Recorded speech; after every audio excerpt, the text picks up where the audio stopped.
So my presentation, it'll be about World War II, specifically, in the Pacific theater where, America versus Japan. So the movie I chose for this presentation is called Windtalkers. And yeah, let's get started. So the film focuses, on the Navajo Code Talkers, a group of Native American soldiers who used their language to create an unbreakable code. Their communication system really played a very, very crucial role in helping the United States succeed in the key battles, major battles during the war. So at the same time, the film highlights the contradiction between their importance and the way they were treated. And the story takes place during World War II in the Pacific Theater, where U.S. Marines are engaged in intense combat with Japanese forces because traditional codes were, being broken. So the military turned to Navajo soldiers or Navajo Marines to develop a secure way of sending messages. The language became a powerful tool that the enemy could not understand. And then the film centers on Joe Enders, a Marine who's assigned to protect the Navajo code. Talker named Ben Yazzie. Another important character is Charlie Whitehorse, who is also a code talker. So we see here, Joe Enders. This is right here, Ben Yazzie. And so, he was also a code talker and represents the same struggles. These characters show both the emotional and cultural sides, of the story in this movie. And so the story, progresses on. The soldiers, the Marines, are placed in increasingly dangerous situations where communication becomes, critical. The code talkers prove to be essential to the success of military operations, but however, the risk they face also increase, especially because of the importance of the code they carry. So yeah, like the Navajo code, really, really important during that time because like the Japanese, I guess they were like very, very good at cracking codes and all that. And so yeah, so there's one Marine guy, right?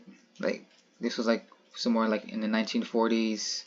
He went, this guy went to the Navajo reservation, and then I guess he really, just found their language, really unique, like something that was never really heard of before. So that's when this one Marine guy just, I guess he got inspired of it, that he used, our language to create a code.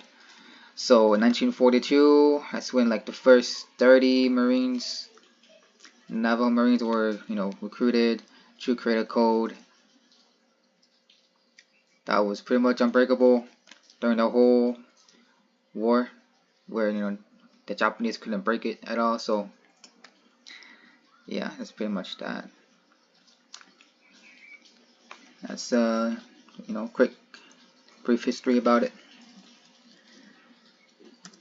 And then Joe Enders, begins the film as a deeply traumatized soldier, who has experienced the horrors of war. He is emotionally distant, focuses mainly only on completing the mission, even if it means ignoring his own feelings. Over time, his perspective begins to shift as he develops a connection with Ben and starts to question his orders. Yeah, I mean, yeah, maybe be like that sometimes, Then Ben Yazzie, I spelled it wrong, but is portrayed as a strong and proud Navajo Marine who takes great pride in his culture and identity.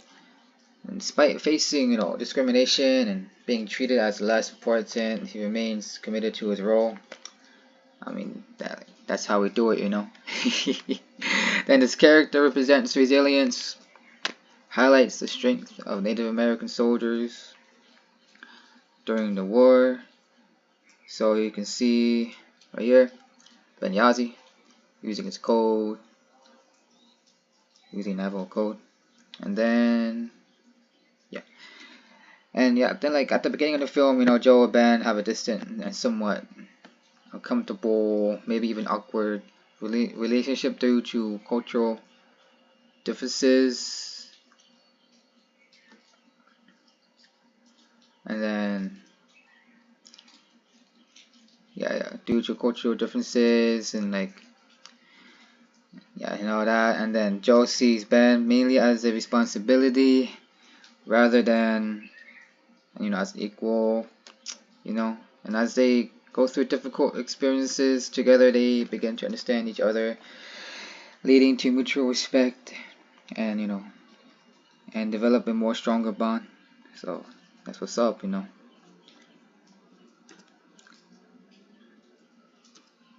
So one major issue in the film is racism and discrimination.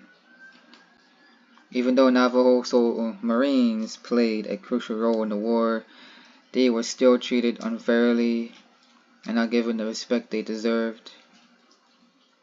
And another important issue is cultural preservation. Ironically, the Navajo language, which had been discouraged and suppressed in the past, became one of the military's most valuable tools.